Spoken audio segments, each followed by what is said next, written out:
बिस्मिल्लाहिर्रहमानिर्रहीम, अस्सलाम वालेकुम। मैं हूं आपको होस्ट इबाद अली ख़ान। आज आपके लिए एक नया वीलॉग लेके हाज़िर हुआ हूं। आज आपको मैं बताऊंगा कि विज़िट वीज़ा यूके का कैसे अप्लाई होता है और इसके लिए कौन-कौन से डॉक्यूमेंट्स जो हैं रिक्वायर्ड होते हैं। वीडियो स्टार्ट करने से पहले मेरी आपसे रिक्वेस्ट है कि मेरे चैनल को सब्सक्राइब कर लें, लाइक कर लें और वीडियो को एंड तक लाज़मी देखें ताकि आपके नॉलेज में जो है वो इजाफ़ा हो सके। जी नाज़रीन, तो वीडियो का आगाज़ करता हूँ। आज मैं आपको बताऊंगा कि यूके का विजिट वीज़ा कैसे अप्लाई होता है और इसके लिए कौन कौन से डॉक्यूमेंट्स जो हैं वो रिक्वायर्ड होते हैं। कोशिश करूंगा कम टाइम में ज़्यादा से ज़्यादा जो है इसका टॉपिक को मैं कवर कर सकूं। देखें, यूके का जो विजिट वीज़ा है उसकी जो फर्दर जो है वो 3 कैटेगरीज आ जाती हैं। मोस्टली जो है वो लोग यहाँ पे एज ए टूरिस्ट आते हैं। टूरिस्ट के अलावा बिजनेस विजिट के लिए भी लोग आते हैं। कुछ जो है उनकी फैमिलीज यहाँ पर हैं, उनके बहन हैं, भाई हैं, वो अपने फैमिली को मिलना चाहते हैं या पेरेंट्स हैं यहाँ पे, तो ये उनकी फर्दर आगे कैटेगरीज आई थी। लेकिन मोस्टली जो है जो लोग अप्लाई करते हैं पाकिस्तान से वो एज ए टूरिस्ट अप्लाई करते हैं वीज़ा। तो उसके लिए जो है वो डॉक्यूमेंट्स की मैं आपको जो है वो बता देता हूँ। मैं इन तीनों कैटेगरीज के अंदर जो है डॉक्यूमेंट्स तकरीबन सेम ही होते हैं। सिर्फ 20 to 30% डॉक्यूमेंट जो है ना वो चेंज होते हैं। सबसे पहले तो आपका पासपोर्ट है वो आपको वैलिड होना चाहिए। ये ना हो कि 2-3 महीने में आपका पासपोर्ट एक्सपायर हो रहा हो, तो आप बेहतर है कि पासपोर्ट जो रिन्यू करवा लें। CNIC है, बेहतर ये है कि आप चिप एंड पिन जो है CNIC बनवा लें, क्योंकि इंग्लिश और उर्दू दोनों में लिखा हो तो वो ट्रांसलेट नहीं करवाना पड़ता। उसके साथ साथ जिसे कहते हैं अगर आप मैरिड हैं तो आप की वाइफ का CNIC या उनका पासपोर्ट उसकी कॉपी चाहिए होती है। साथ साथ अगर आपके जिसे कहते हैं वो बच्चे हैं उनका जिसे कहते हैं बे फॉर्म, उनके बर्थ सर्टिफिकेट ये चाहिए होते हैं। FRC जो है वो 2 काइंड के होते हैं। एक होता है बिफोर मैरिज और एक होता है आफ्टर मैरिज। ये थोड़ा सा ना डिफरेंस आप जरा समझ लें। बिफोर मैरिज FRC वो होता है जो आपके सिबलिंग्स के साथ होता है, मतलब आपके पेरेंट्स, आपके बहन भाई, उनकी डिटेल्स उसमें जो है वो मेंशन होती हैं। और आफ्टर मैरिज जो है वो वाला सर्टिफिकेट होता है FRC जो आपकी वाइफ के साथ होता है, मतलब आपकी वाइफ है, आपके बच्चे हैं, उनकी डिटेल्स उसमें आ रही होती है, वो चाहिए होता है। उसके साथ साथ मैरिज सर्टिफिकेट है, इफ़ यू आर मैरिड तो वो भी लगाना पड़ता है। बच्चे अगर उनके बर्थ सर्टिफिकेट चाहिए, बच्चे अगर किसी स्कूल में पढ़ रहे हैं तो स्कूल का लेटर चाहिए है, उसको बोनाफाइड लेटर कहते हैं। वो आपको स्कूल वाले जो है रिक्वेस्ट पे दे देते हैं कि ये बच्चे जो है ना इस डेट से ना यहाँ पे पढ़ रहे हैं, ये उनकी क्लास है और ये उनकी सारी डिटेल्स लिखी हुई होती है।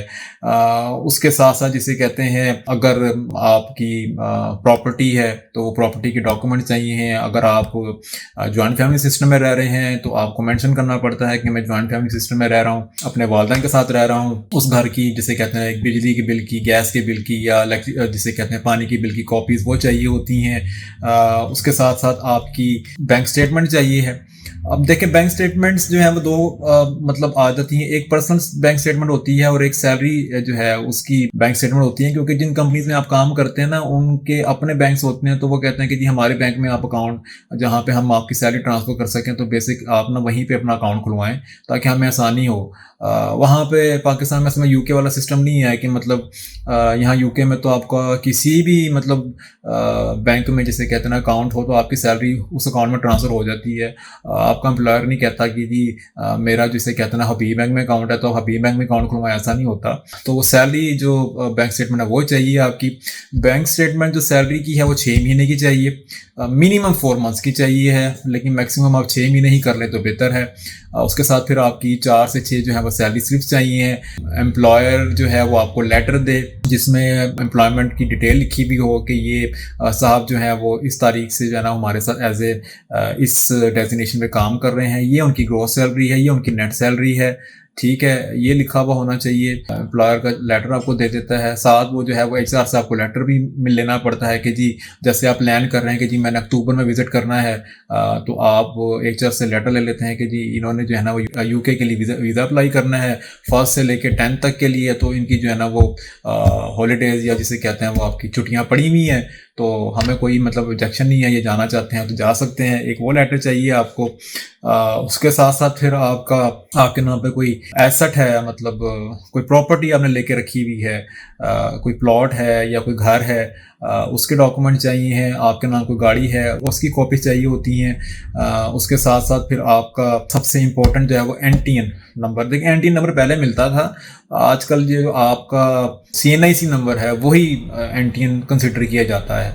वो चाहिए है आपका, आपकी टैक्स रिटर्न चाहिए मिनिमम टू लास्ट 2 ईयर्स की जो है ना वो आपकी FBI की रिटर्न जो है ना वो चाहिए हैं। उसके साथ साथ अगर आपकी कहीं सेविंग है, आपने स्टॉक्स में सेविंग की हुई है या आपने कौमी बचत में सेविंग की हुई है, तो वहाँ से आपको स्टेटमेंट चाहिए है लेटेस्ट, जिसमें लिखा हुआ हो कि इनकी इनकी इन्वेस्टमेंट है और इनका जो है ना मंथली प्रॉफिट इतना बनता है। ऑब्वियसली बात है वो भी आपके बैंक में ही रिफ्लेक्ट कर रहा होता है। तो पर्सनल और सैलरी में ये थोड़ा सा फ़र्क आया था। समटाइम ऐसा होता है कि जब आपकी सैलरी जो होती है, बैंक स्टेटमेंट या बैंक अकाउंट वही आपका पर्सनल अकाउंट भी हो सकता है, लेकिन मोस्ट ऑफ द केसेस में ऐसा नहीं होता। आपको पर्सनल स्टेटमेंट भी देनी पड़ती है और आपको अपना सैलरी की जो बैंक स्टेटमेंट है वो भी देनी पड़ती है।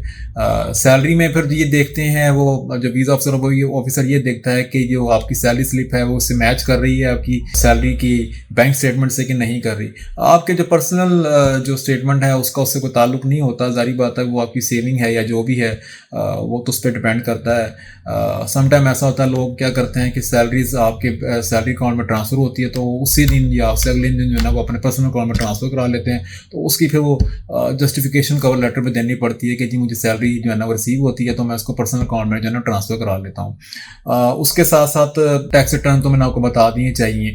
अच्छा, अब आप सोचेंगे कि ये जिसे कहते हैं कि जाना तो मतलब एक साहब मैंने है और मैं अपनी वाइफ की डिटेलें क्यों दूं या मैं अपने बच्चों की डिटेलें देने का क्या मकसद है। वीज़ा अफसर जो है ना उसके जहन में पहला क्वेश्चन जो है ना वो ये आता है कि इस बंदे ने वापस नहीं आना। ठीक है, उस चीज को खत्म करने के लिए या उस सोच को खत्म करने के लिए ये डॉक्यूमेंट इस तरह से लगाए जाते हैं ताकि उसको इस चीज का यकीन हो सके कि ये बंदा जो अप्लाई जिसने वीजा अप्लाई किया है उसकी यहाँ पे टाई स्ट्रॉन्ग है, उसके यहाँ बच्चे हैं, उसकी यहाँ वाइफ है, उसके यहाँ पे पेरेंट्स हैं, उसकी यहाँ पे भाई बहन हैं, उसकी यहाँ पे जॉब है और ये विजिट मतलब पूरा 7-8 या 10 दिन का पूरा करके ये वापस आएगा। ये डॉक्यूमेंट इस वजह से लगाए जाते हैं। आप पाकिस्तान से बाहर मतलब अगर अप्लाई करना चाहें वीज़ा तो मेरे ख्याल में इतनी आपको नहीं देनी पड़ती जिसे कहते हैं ना जस्टिफिकेशंस। लेकिन ये क्योंकि पाकिस्तान में हर बंदा जो है ना वो मतलब हमको भी पता है कि यहाँ से निकलना चाह रहा है और जिसे कहते हैं ना वो जाना चाहता है, तो वो मेंटालिटी को या उस सोच को ख़त्म करने के लिए जो है ना ये डॉक्यूमेंट्स जो है ना वो लगाने पड़ते हैं। पहले ये होता था, देखिए आज से कोई 18-20 साल पहले जिसे कहते हैं ना आपका इंटरव्यू होता था एम्बेसी में, इस्लामाबाद में जब इनकी कॉन्सुलेट थी तो वहाँ पे आपको बुला के ये इंटरव्यू करते थे। तो वो आपसे क्वेश्चन पूछते थे तो आप उसको जवाब देते थे। तो मतलब फ़र्ज़ करें वो कहते थे कि जी आप जिसे कहते हैं ना कि मतलब कोई भी क्वेश्चन में पूछ लेते थे कि जी आप वापस नहीं आएंगे तो इसकी क्या गारंटी है कि जब वापस आएंगे। तो आप कह देते थे कि जी मेरी यहाँ पे जो है ना वो टाई स्ट्रॉन्ग है, मेरे बच्चे हैं, मेरी वो डिपेंडेंट है मेरे, ये कैसे हो सकता है कि वापस ना हो। लेकिन अब इंटरव्यू नहीं होता, अब आपके डॉक्यूमेंट्स बोलने चाहिए और डॉक्यूमेंट्स भी ऐसे बोलने चाहिए कि आपके उसके जहन में अगर कोई क्वेश्चन आए तो उसके पास उसका रिप्लाई वहां पे एज ए डॉक्यूमेंट वहां पे मौजूद हो। मैं आपको एक मिसाल देता हूँ। फर्ज करें आपकी वहां पे 2 लाख रुपए सैलरी है, ठीक है, वो आपके अकाउंट में ट्रांसफर हो रही है। किसी वजह से आपका कोई दोस्त, आपका भाई, आपकी जो है ना कोई फैमिली मेंबर जो है ना वो आपके अकाउंट में 3-4 लाख रुपए जो है ना वो मतलब कैश डिपॉजिट करा देता है या आपके जो है ना अकाउंट में ट्रांसफर करा देता है किसी भी वजह से। वो जो उसको स्टेटमेंट जाएगी ना वीजा ऑफिसर को, तो उसने कहना 2 लाख किस आ रही है सैलरी, इकट्ठे 3 लाख रुपए आए, ये किस लिए आए हैं। वो वहीं पे आपको वीजा रिजेक्ट कर देगा क्योंकि वो उसको एज ए इनकम ही कंसीडर करेगा। वो उसको नहीं पता इस चीज का कि ये पैसे आपने उधार लिए हैं या आपने जिसे कहते हैं ना किसी को पहले किसी को लोन दिया था वो पैसे रिटर्न किए हैं। ये जस्टिफिकेशन आपने उसको देनी है। मतलब आपकी स्टेटमेंट में अगर इस किस्म की कोई आ रही है अपना ट्रांजैक्शन तो उसकी जस्टिफिकेशन आपने कवर लेटर में पहले दे देनी है ताकि उसके जहन में अगर कोई क्वेश्चन आए कि यार ये 3 लाख रुपए इसके अकाउंट में आया है और वो किसी और अकाउंट से आया है तो उसने जस्टिफिकेशन उसकी दे दी हुई है पहले, तो फिर तो ठीक है। अगर जस्टिफिकेशन नहीं दी उसने वीजा आपको रिजेक्ट कर देना है। उसने कहना जनाब सके जी कि इन्होंने जो है ना वो अपना ये इनकी इनकम है और इन्होंने जो है ना वो छुपाई है और ये उसमें रिफ्लेक्ट भी नहीं हो रही है आपकी टैक्स रिटर्न के अंदर, तो वो आपका वीज़ा रिजेक्ट कर देता है। तो डॉक्यूमेंट जो है ना वो आपके बोलने चाहिए, ये अपना मतलब इस तरह का आपका जो केस जो है ना वो तैयार होना चाहिए। मेरी आपसे रिक्वेस्ट ये वाली कि अगर आप जब भी प्लान करें, आप 6 मंथ्स बिफोर ना इसको वेल प्लान कर लें। इस किस्म की जो ट्रांजैक्शन है ना लेने देने की, क्योंकि आपको पता हमारे अपना एशियन ममालिक में ना, पाकिस्तान में, इंडिया में, बांग्लादेश में ये बड़े मामला चलते हैं। किसी को पैसे चाहिए होते हैं, किसी से लेने होते हैं, किसी को देने होते हैं, तो वो हम बैंक में मतलब थ्रू बैंक जो है ना वो ट्रांजेक्शन्स करते हैं, तो वो फिर जस्टिफाई करना जो है ना वो वीज़ा पर्पज़ के लिए बड़ा मुश्किल हो जाता है। तो आप उसको अवॉइड करें। 6 मंथ तक तो आपने ये काम नहीं करना, ठीक है। आपकी सैलरी तो सैलरी जो है वो वही आनी चाहिए। और जिसे कहते हैं ना, अगर आपकी कोई इनकम है, मगर स्टॉक्स हैं, कोई डिविडेंड आ रहे हैं, इनकम आ रही है, तो उसका भी आपको प्रूफ देना है। डिविडेंड्स का जो है ना वारंट की जो कॉपीज होती हैं वो आपको लगानी पड़ती हैं कि जी मुझे यहाँ से जो है ना वो इस साल में इतनी इनकम जो है ना वो बाय अदर सोर्सेज आई है। या आपकी कोई रेंटल प्रॉपर्टी है, तो वो भी आपने मतलब अपने रिटर्न में शो की होगी, होती है कि जी मेरा ये फलाना जो है ना घर है और इसकी मुझे ना मंथली जो है ना वो 50 या 60 हज़ार रुपये जो है ना उसका किराया आता है, तो वो भी जस्टिफाई हो जाता है। आपने रिटर्न में शो भी किया हुआ होता है, आपको बता भी देते हैं, कवर लेटर में लिखना पड़ता है कि ये इस प्रॉपर्टी के अगेंस्ट मुझे 50 या 60 हज़ार रुपये जो है किराया आ रहा है, तो वो भी जस्टिफाई हो जाता है। लेकिन ये असल में इनकी जो पता नहीं सोच इस किस्म की है। मतलब फ़र्ज़ करें हमारे वहाँ पे कमेटी डालने का बड़ा रुझान है, ठीक है, हम कमेटियाँ डाल लेते हैं और जिसे कहते हैं ना वो पैसे आपके अकाउंट में एकदम आ जाते हैं। तो आप उसको यहाँ की कमेटी, यहाँ पे गोरे के जहन में कमेटी का कोई कंसेप्ट नहीं है। वो आपको यही कंसीडर करेगा कि ये आपकी इनकम है। अब वो कमेटी है या आपने उधार लिया है, वो आपके रिटर्न के साथ मैच नहीं कर रहा, वो मैच कर भी नहीं सकता। तो ये आपको बताना पड़ेगा अपने कवर लेटर के अंदर कि ये पैसे मैंने जो है मेरे अकाउंट में जो आए हैं, ये मैंने किसी से लोन लिए हैं। उसका नाम बताना पड़ेगा, उसका सीएनएसी बताना पड़ेगा, उसका कॉन्टैक्ट नंबर बताना पड़ेगा कि अगर वो वेरीफाई करना चाहें तो वो कर सकते हैं, ठीक है। ये सारा कुछ जो है ना मतलब करना पड़ता। तो उससे बचने के लिए मैं आपको ये मशवरा दूंगा कि जब आपने यहाँ पे विजिट वीज़ा के लिए अप्लाई करना है तो इस किस्म के ट्रांजेक्शन को अवॉइड कर दें, ठीक है। 6 महीने के लिए अवॉइड कर दें, या आपने अगर ये मतलब करना भी काम तो किसी और अकाउंट से कर लें। बहुत सारे अकाउंट खुल जाते हैं वहाँ पे, वहाँ से कर लें आप। ये है कि फिर उसमें जिसे कहते हैं ना मतलब आपको जस्टिफिकेशन नहीं देनी पड़ेगी, सिंपल सा अकाउंट होगा। आपको 2 लाख रुपए सैलरी आ रही है, आपके एक्सपेंस चल रहे हैं, अल्लाह खैर सल्ला।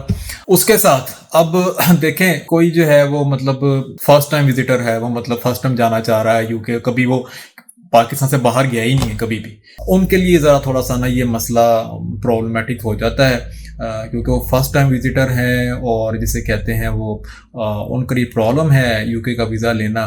कितने फंड्स चाहिए, अब अगला क्वेश्चन ये वाला आता है।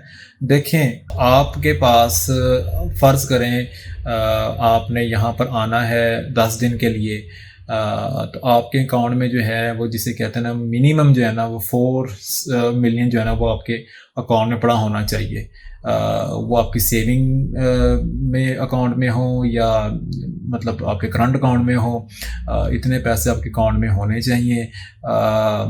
लोग जो है ना गलती कर जाते हैं, क्योंकि एक उनकी जो वीज़ा एप्लीकेशन जब आप फिल करते हैं तो वहाँ पे एक टेक्निकल काइंड का जो है ना वो क्वेश्चन जो है ना वो आ जाता है, ये वाला वो पूछते हैं। उसमें क्वेश्चन होता है ये वाला कि how much money do you have for this visit. तो लोग क्या करते हैं कि अगर उनकी सेविंग 35 लाख की है ना तो 35 लाख ही लिख देते हैं, ठीक है। How much you will spend in while in your you know, यहाँ पे जब आप यहाँ आएंगे कितना एक्सपेंस आप करेंगे, वो भी 35 लाख लिख देते हैं, वीज़ा रिजेक्ट। वो कहते हैं कि भाई 5 दिन के लिए आना है यहाँ पे, 5 दिन के लिए कौन सी तुम्हें ऐसी चीज़ लेनी है या कौन सा ऐसा यहाँ पे काम करना कि तुम 35 लाख रुपए यहाँ पे खरीदोगे। उसका सिंपल सा हल ये वाला है, आपकी जो टिकट है उसकी प्राइस प्लस आप लगा लें, मतलब आप 50 पाउंड लगा लें, या अगर आपने वहाँ पे होटल बुक कराया हुआ है और फर्स्ट करें 7 दिन का, वो कोई 400 पाउंड बनता है वो, प्लस उसके साथ साथ आपकी जो डेली का एक्सपेंस है खाने पीने का या ट्रैवलिंग का, वो 30 40 50 पाउंड और डाल के आप मल्टीप्लाई कर लें, जितने दिन आपने रहना है उतने पैसे आपने लिखने हैं। ये थोड़ी सी टेक्निकल चीज़ें होती हैं जहाँ पे लोग गलती कर जाते हैं। और भी बड़ी ऐसी मतलब टेक्निकल बातें हैं, मतलब आपको मैं बताऊंगा आस्ता आस्ता। तो ये है कि इन चीज़ों से आपने अवॉइड करना है। डॉक्यूमेंट जो हैं वो यही चाहिए, और कोशिश करें कि डॉक्यूमेंट जो है ना वो बिल्कुल ट्रू होने चाहिए। किसी किस्म की, जिसे कहते हैं ना, मतलब कोई फेक किस्म का कोई डॉक्यूमेंट सबमिट ना करें। मतलब फ़र्ज़ करें कि जी आप जॉब ही नहीं कर रहे, ठीक है, और आपने किसी कंपनी का लेटर हेड यूज़ कर लिया कि मैं यहाँ पे काम कर रहा हूँ, तो होगा फिर यही कि जनाब से जो वेरिफिकेशन वो ज़रूर करेंगे, ये मैं आपको बता दूँ। वेरिफिकेशन वो ज़रूर करेंगे, वेरिफिकेशन वो बैंक से भी करते हैं, बैंक को ईमेल करते हैं कि जी ये बैंक अकाउंट नंबर है, इसकी हमें जो है ना आप बताएं कि इसका करंट बैलेंस इस टाइम क्या आ रहा है, और सम टाइम वो पूछ लेते हैं कि इस तारीख की जो ये ट्रांजैक्शन है क्या वो रिफ्लेक्ट हो रही है। तो अब ये नहीं होता कि वो जो बैंक को जो ईमेल है उसी ब्रांच में जाए जिस ब्रांच में आपका अकाउंट है, वो किसी भी अब उसमें जा सकती है, क्योंकि अब तो सारे बैंक इंटरलिंक हो गए हैं ना, तो किसी से भी पूछ सकते हैं वो। दूसरा, वो एम्प्लॉयर से भी जो है वेरिफिकेशन करते हैं, वो थ्रू ईमेल करते हैं, समटाइम वो कॉल भी कर लेते हैं। तो ये है कि मतलब जो चीज़ जेन्युइन है वही बतानी चाहिए।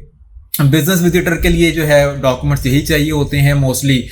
बस ये है कि उनमें थोड़ा सा उनको ये थोड़ा सा एज मिल जाता है इस चीज़ का, क्योंकि जारी बात है बिजनेस अकाउंट में जो है ना काफ़ी ट्रांजैक्शंस हो रही होती हैं, तो उसमें ये नहीं हो सकता कि जिसे कहते हैं ना कि वो अगर किसी ने कोई 30 या 25 लाख रुपए कैश जमा करा दिया हो तो वो पूछेंगे कि ये कहाँ से आए। तो वो जारी बात है बिजनेस में तो जना ये मामला चलते रहते हैं, या ये लेन देन चलता रहता है, और उसमें ये नहीं होता। चैम्बर ऑफ कॉमर्स के जिसे कहते हैं वो सर्टिफिकेट चाहिए कि जी आप की कंपनी रजिस्टर्ड है चैम्बर ऑफ कॉमर्स से। फिर यहाँ पे बताना पड़ता है कि जी आप किस कंपनी को विजिट करना चाह रहे हैं, आपको उसकी डिटेल देनी पड़ती हैं। समटाइम जो है वो आपको स्पॉन्सर भी दे देते हैं, लेटर दे देते हैं कि हाँ जी इस तारीख से इस तारीख तक जो है ना ये यहाँ पे आना चाह रहे हैं।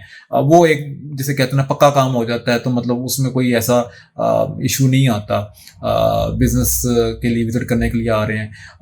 हाँ, जब आप फैमिली को विजिट करने के लिए यहाँ पर आ रहे हैं, अब एक बहुत ही इंपॉर्टेंट जो है ना मैं आपको बात बताऊं, जो लोग यहाँ पे फैमिलीज को विजिट करने के लिए आते हैं ना, तो उसमें होता ये है, आप को स्पॉन्सर किया फर्ज करें आपके ब्रदर ने पाकिस्तान में कि जी मैं यहाँ यूके में रह रहा हूँ, मेरी इतनी बेडरूम की प्रॉपर्टी है और मैं ये काम करता हूँ, ये मेरी सैलरी है, और मैं अपने भाई को ना स्पॉन्सर करना चाह रहा हूँ। अच्छा, लोगों का समझते स्पॉन्सर आएगा, वीजा अप्लाई करते हैं, उसके बाद रिजेक्ट। अच्छा, रिजेक्ट होता है क्यों है ये कभी नहीं सोचते। देखें, यहाँ का जो स्पॉन्सर आपका भाई या आपकी बहन आपको या आपका कजन आपको भेजेगा, वो बताएगा अपने सर्कमस्टांसिस के, जिसे कहते हैं ये फलाना बंदा या मेरा भाई या मेरा कजन मुझे यहाँ विजिट करने के लिए आ रहा है, ये मेरे पास ठहरेगा, इसके सारे एक्सपेंसेस जो है ना यहाँ के मैं मीट करूंगा। वहां के डॉक्यूमेंट जो है ना वो नहीं लगाते। वो खुद क्या कर रहे हैं, ठीक है, उनके पास अपनी क्या सेविंग है, उनके पास अपने क्या एसेट्स हैं, वो वहां पे क्या काम कर रहे हैं, वो लगाते नहीं है, वीजा रिजेक्ट हो जाता है। उन्होंने पहले होता था कि एक स्पॉन्सर पहले यहां से जाता था और वीजा लग जाता था, अब वो वहां का भी देखते हैं कि ये जिस बंदे को ये स्पॉन्सर कर रहे हैं कि वो भी क्या इतना फाइनेंशियली इंडिपेंडेंट है। ये ना हो कि जनाब सर कि वो तो अपने भाई के डिपेंडेंट बैठा हुआ हो, वो यहाँ से पैसे भेज रहा हो पाकिस्तान में कि उसको वहां पे मुझे सपोर्ट करनी है, नहीं वीजा लगेगा, उस पर वीज़ा नहीं लगेगा। जब आप बताएंगे ना कि मेरा भाई मुझे सपोर्ट कर रहा है वहाँ से, तो वो वीज़ा नहीं लगेगा वहाँ पे। तो फिर आपको वहाँ पे भी आपकी जो ना वो आपको डॉक्यूमेंट्स चाहिए। इतने नहीं चाहिए होते हैं, लेकिन कम से कम इतने ज़रूर चाहिए होते हैं कि आपका वहाँ पे फाइनेंशियल जो है ना बैकग्राउंड देखते हैं, वो आप कहीं जॉब कर रहे हैं, वही डॉक्यूमेंट्स आपको दोबारा चाहिए होते हैं। तो वो एक सिमेट्री बन जाती है इस चीज़ की कि हाँ ठीक है चलें जी, वो वहाँ पे भी जिसे कहते हैं ना वो फाइनेंशियल जिसे कहते हैं ना इतना वो माड़ा नहीं है, और वो जिसे कहते हैं ना वो इसको कर सकता है, तो वो वीज़ा अलाउ कर देते हैं। फैमिली के जो वीज़ा यहाँ पे मतलब है उनकी रेशो ज़रा कम है, क्योंकि इनके जहन में वही आपको मैंने बात बताई है कि वही है कि जनाब सर कि ये बंदा यहाँ आएगा, ये वापस नहीं जाएगा, इस तरह का मामला होता है। तो बेहतर यही है कि जब भी आप प्लान करें विजिट यूके के लिए, तो आप जो है ना वो एज ए टूरिस्ट ही अप्लाई करें। ना ही बताएं आप जरा से कहते हैं कि नहीं मेरी वहाँ फैमिली रहती भी है तो ना भी बताएं कि जी मैं तो इंडिपेंडेंट जो है ना वहाँ पे जा रहा हूँ, इस तरह का मामला है। लेकिन समटाइम ऐसा होता है कि आपको बताना पड़ता है। अगर आपने कोई 10 साल पहले या 15 साल पहले अपनी फैमिली को विजिट किया हो, तो अब आप फिर झूठ भी नहीं बोल सकते कि जी नहीं हाँ जी मेरा तो वहाँ भाई नहीं रह रहा, क्योंकि उनके पास सब कुछ सेफ होता है वहाँ पे, तो आप उससे झूठ भी नहीं बोल सकते। तो ये प्रॉब्लम जो है ना फैमिलीज के वीज़ाज में आ जाती हैं। टूरिस्ट वीज़ा की मैंने आपको बता दिया है कि वो इस तरह जो है वो मतलब ये डॉक्यूमेंट्स जो है ना वो चाहिए होते हैं। बाकी टूरिस्ट वीज़ा के लिए कोई अगर आपको हेल्प चाहिए हो या आपने मतलब लगवाना हो तो हमसे आप ज़रूर रब्ता करें। हमारे पाकिस्तान में भी हमारा ऑफ़िस है। वो आपको प्रॉपर जो है वो गाइड करेंगे और आपको बताएँगे। मैं आपको बात बताऊँ कि असल में ना विज़िट वीज़ा या किसी भी वीज़ा की एप्लीकेशन फ़िल करना जो है ना हर बंदा कर ही लेता है। किसी से पूछ-पाछ के ना कर ही लेता है। लेकिन कंसल्टेंसी देना ना पूरी, ये एक प्रॉपर जॉब है। मतलब कोई डॉक्यूमेंट आपका मिस है या आपका कोई डॉक्यूमेंट जो है वो कोई पूरा नहीं हो पा रहा, तो कंसल्टेंट का मतलब ये होता है कि वो आपको गाइड करे कि यार ये डॉक्यूमेंट आप जो है ना कंप्लीट करें, ये बनवा के लाएँ, ताकि जो है ना हम इसको अगर थोड़ा-सा लिंगर ऑन भी नहीं करना पड़े ना विज़िट वीज़े की एप्लीकेशन में, तो कोई बात नहीं, होने दें। वो डॉक्यूमेंट की रिक्वायरमेंट जो है ना ज़रूर पूरी करें। कंसल्टेंट का काम असल में ये वाला होता है। कंसल्टेंट का काम ये नहीं होता कि जिसे कहते हैं ना आपने डॉक्यूमेंट लाकर दिए और डॉक्यूमेंट जो है ना वो मैच नहीं कर रहे आपके मतलब सर्कमस्टांसेस के साथ, और जिसे कहते हैं ना वीज़े की रिजेक्शन आ जाएगी, कुछ भी नहीं है उसका, तो कोई मतलब है कोई नहीं। कंसल्टेंट जो है ना वो आपको प्रॉपर गाइड करता है कि कोई चीज़ मिसिंग है या किसी किस्म का कोई गैप है तो आप इसको कवर करें। 2 या 3 या 4 महीने बाद आप आएँ इसको करके, और जिसे कहते हैं ना हम आपका फिर वीज़ा अप्लाई करेंगे। तो ये है कि आप ज़रूर रब्ता करें, हम आपकी जो है ना रहनुमाई करेंगे और इंशाअल्लाह ताला जो कुछ हो सकेगा आपके लिए करेंगे। देखें बहुत लोग जो है ना मतलब काम कर रहे हैं एप्लीकेशंस का, दुनिया भर की मतलब एप्लीकेशंस फिल करते हैं, लेकिन गाइड जो है ना करने वाले लोग जो है ना वो बहुत कम है। हर बंदा ये जानना चाहता है कि बस जल्दी से, जिसे कहते हैं ना मेरा काम अभी मैं डॉक्यूमेंट लेकर आया हूँ और बस जिसे कहते हैं मेरी एप्लीकेशन हो जाए। ऐसा नहीं होता। ऐसे जो है ना फिर एप्लीकेशन तो अप्लाई हो जाती है, 25-30 हज़ार रुपये आप दे भी देते हैं एप्लीकेशन फिल करने का, वीज़ा नहीं लगता जब तक उस पर पूरा होमवर्क ना किया जाए, पूरा जिसे कहते हैं ना गाइड ना किया जाए, और उसमें टाइम लगता है। ज़ाहिर बात है कि कंसल्टेंट ने जो है ना वो उस केस पे टाइम लगाना है। तो जब टाइम लगाना है तो उसकी बात है, फ़ीस तो वो लेगा, लेकिन वो फ़ीस जो वो लेगा तो वो हलाल करके लेगा। वो ऐसा नहीं होगा कि जनाब साहब कि जी वो आपने डॉक्यूमेंट ला कर दिए, पता लगे चोंच के साथ चोंच नहीं मिल रही, आपकी रिटर्न ही नहीं बनी हुई, आप जो है ना वो सैलरी अभी कोई और शो हो रही है बैंक के अंदर, जो है ना वो पता नहीं आपने जिसे कहते हैं ना वो डिफरेंट काइंड की जो है ना वो एक्टिविटीज़ की हुई हैं। तो वो उसको अवॉइड करने के लिए, उसको मतलब गाइड करने के लिए कंसल्टेंट का काम ये वाला होता है। इंशाअल्लाह ताला जी दोबारा जो है वो एक नए वीलॉग के साथ हाज़िरी होगी। तब तक के लिए अपना ख्याल रखें, सबको दुआ में याद रखें, अल्लाह ताला सबके लिए आसानियाँ पैदा करे। और मेरी नेक्स्ट वीडियो आने तक अस्सलाम वालेकुम।